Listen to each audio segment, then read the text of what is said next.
Hello and welcome to today's edition of Chamber Chat. Today's Chamber Chat is brought to you by Michael Joseph of State Farm Insurance, and we're very lucky today to have John LaCarte from LaCarte Enterprises. John, welcome to Lawrence County Chamber Chat. Happy to be here, Paul. Thank you. All right, thank you for taking the time today. We can start out today by having you tell a little bit about yourself and your background and your career for our audience. Yes. So my background is actually, I'm a finance and accounting major. I got my MBA at the University of Rochester and went to work in New York City in investment banking, and then decided the city environment, big city environment wasn't for me. And so I had a chance to move back to Pittsburgh and take employment with PNC Bank. And at PNC is really where I found my love for real estate development. I was in their real estate finance group. Oh, so we share that background. I worked at PNC for 19 years as well. Okay, so that was a special part of my training. But at the end of the day, I always had an inkling of wanting to go back and work with my family, a strong entrepreneurial background in my family, and my brothers were all a similar age. We grew up in the farming business together. I see. And were raised on a cattle farm. And so it was that combination of wanting to work together that in 1992, I decided at the age of 25 to leave PNC Bank. And actually, I started LaCarte Development that year, and that was the first real estate project that I did, was that first year back after leaving PNC Bank. So I see LaCarte Enterprises is kind of your umbrella company in many ways, and it looks like it has a diverse group of companies. How do you have something as diverse as golf courses and cleaning businesses? I found that they're all things I like, right? Okay. I think you're forgetting about beer too. And beer. So the big one is the newest addition besides Stonecrest was Stoney's beer back in 2017 when we purchased that company. And there's really a story behind all the companies that leads to what got us into those businesses. Really, LaCarte Enterprises is a company that was formed in 1971, and it's kind of the history there, legacy there of my grandfather's work, who was a founder of a printing company called Lockfold Paper Box. And my grandfather actually invented corrugated cartons. Remember the old Pepsi Pop Top 60-ounce bottles? Sure. Well, the carton, he invented that and made that at Lockfold Paper Box. He sold the company, and what was left was the remains of the real estate. That after he sold the company, he kept the real estate property.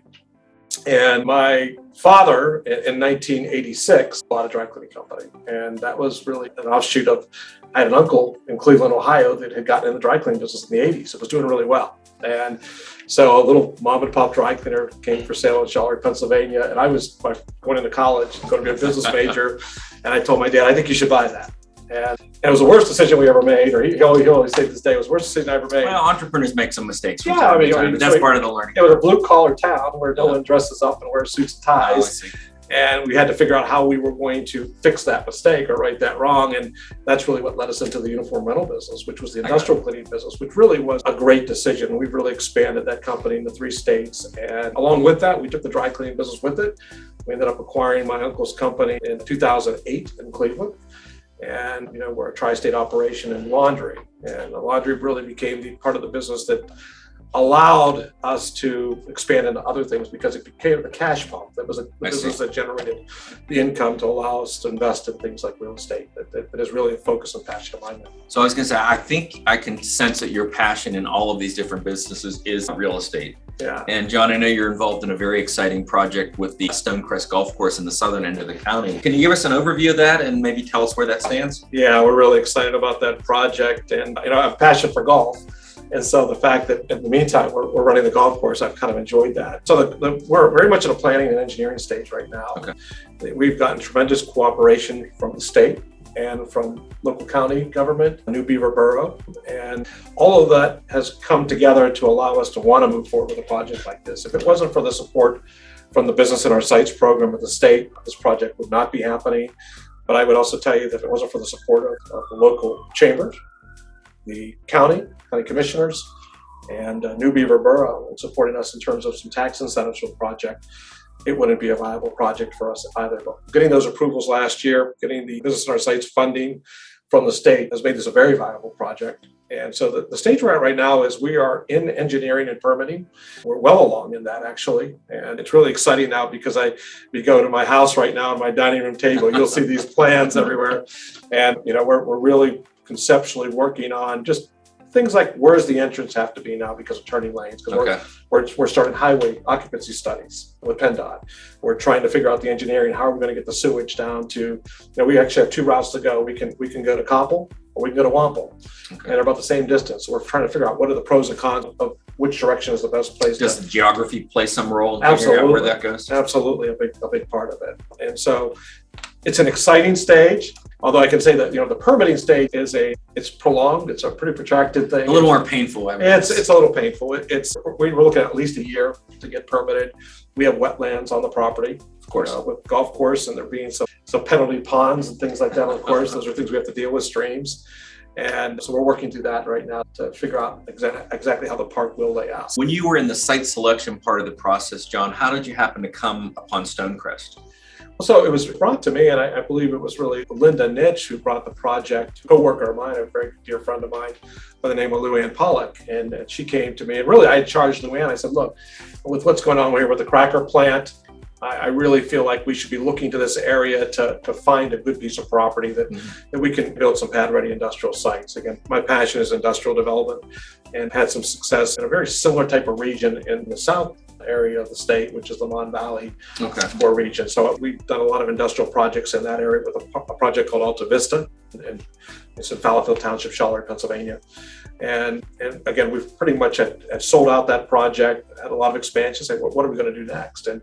And so we felt the project going on with the cracker plant made a lot of sense for us to start looking this direction. And it was Linda that introduced Luann to this site. And I remember the first time I saw the site, and what really appealed to me was the topography. I looked at the golf course. I said, my goodness, I've never seen such a flat piece of land in this part of Western Pennsylvania. Sure. I mean, we moved millions of cubic feet of dirt at Alta Vista. And when I saw this, I said, wow, this lends itself very well. Of course, its proximity to the turnpike. Right. 376 were all very attractive. And of course, the necessary infrastructure we need in terms of sewage and water was all in close proximity. So as we started to investigate the project, it really caught our attention. And again, my experience has been working and developing, and I want to say more second tier communities and sites. And the benefit I've seen out of working in those communities is just the cooperation that you get from all levels of government, from the business community, and supporting an investment in a project like this. And so all those things have come into play to really wanting our family to pursue this project. Well, that's really good to hear, because I know at a county level, we're trying to market ourselves as a very strategic location. Yes. We have so many highway and the road and proximity to the airport, all those kinds of things come into play. So do you anticipate that the park will catch a lot of the peripheral industries coming off of the cracker plant? Well, going into it, we certainly hope that. I mean, the enigma right now is that we haven't seen a lot of that, right? I mean, The cracker plant's scheduled to open next year. And if you talk to anybody that's in the real estate community, there hasn't yet been a lot of demand created from that anticipated opening. And that's one thing that we're all sitting back scratching our heads saying, what's driving it? Now, there's a lot going on, right? We're all dealing with COVID, and companies are probably holding back on certain levels of investment. But we haven't seen the opportunity yet. But do we think that we'll see offshoot from the polymer industries? Absolutely. And that was, again, what initially attracted us to wanting to be in this location. I will tell you that, since then, we see tremendous distribution. We see tremendous demand for large-scale distribution facilities. Cold storage is something that is in large shortage here in the Western Pennsylvania market. And when you talk about the infrastructure like the turnpike and 376 being close proximity to the site, and if you also look at, again, the topography, we have the ability to develop large acre parcels here. I mean, one of the parcels right now as this planned is about 60 acres in size. I mean, we have plotted what size building can fit on that parcel. It's 1 million square feet. So that was my next question. When the construction actually starts, what are we going to see? I know there's a spec building involved. Yeah, we are actually in design right now, and we're starting to change the plan for the earthwork based upon this first building, which is what is being planned is 150,000 square foot, what I would call flex space building. So this is a type of building that will easily adapt for 350,000 square foot users, companies, light industrial manufacturing, it's very configurable then. Engineering. And we saw a lot of that. We've seen a big movement towards intellectual capital in Alta Vista, meaning companies bringing their engineering departments into sites like industrial parks to work on. So where it used to be always the fabrication. Right.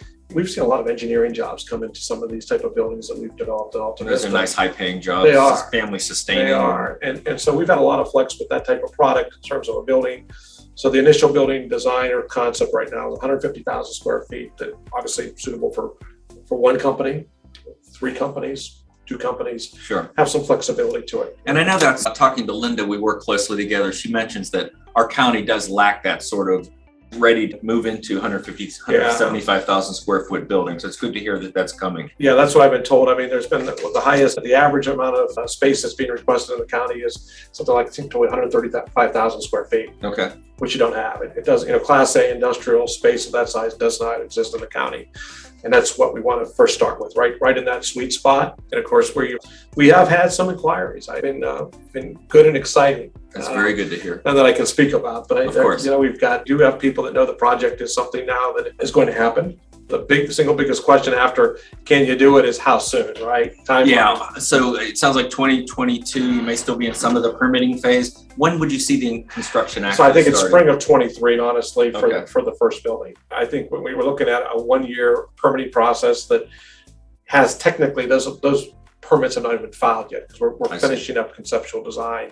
We've got to go through approvals and permitting. So a year from now, and then reality bidding on construction. So I think we're talking spring of 2023 realistically. So golfers are happy. There's one more year of the golf course. The golf course will be Sounds open next year for sure. Right. I think golf's been one of the big winners coming out of the COVID pandemic, from what I can tell. I've really enjoyed being involved with the golf course this year. Good. I've had a great, we've been able to save those jobs in the short term. Everybody's been very supportive, and I've got a great team down there at Stonecrest doing a great job around the golf course. We are very happy that you decided to expand into Lawrence County. That's wonderful news for our county. So John, it sounds like you're very, very busy. What do you like to do in your spare time when you're not conquering real estate? Well, so it's kind of funny. I love golf. So it's part of that is what I'm enjoying in this project. So as hobbyist golf, I like to bike. My wife and I do a lot of that along that. We live close to the Gap Trail in southwestern Pennsylvania. Sure. And if you Google me, I'm sure you'll find some excerpts of me singing. So one of the fun things about my beer business is I like to sing. And I have a band that, in fact, we performed at the Washington County Fair this year. And so maybe I'll get an invitation to sing at an event. What kind of music is it, John? Oh, it's classic 80s. Okay. We do anything from Van Morrison to Eagles and David great. Bowie, and but we've got invited to perform, and we have a lot of fun with it. It's called the Stoney's Pure Honest Band. Okay, So Stoney's beer and Stoney's band. Those things go together, right? Well, I really want to thank you today for taking some time to meet with us and talk to our Chamber Chat audience. So, John, we look forward to Stonecrest coming to fruition, and we'll talk again soon. Look forward to meeting more people here. Thank you. Great. Thank you, John. See ya.